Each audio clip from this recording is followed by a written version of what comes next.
Tools needed: electric drill, Phillips bit or Phillips screwdriver.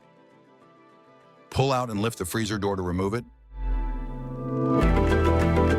Unscrew the freezer air duct from the refrigerator.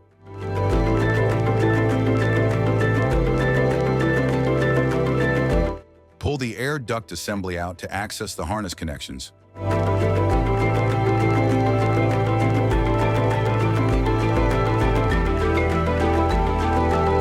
Disconnect the two harnesses on the top right and remove the assembly. Position the new air duct assembly close enough to reconnect the harnesses.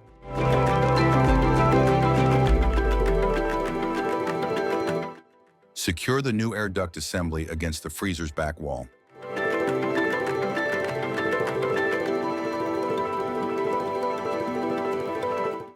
Reinstall the freezer door assembly.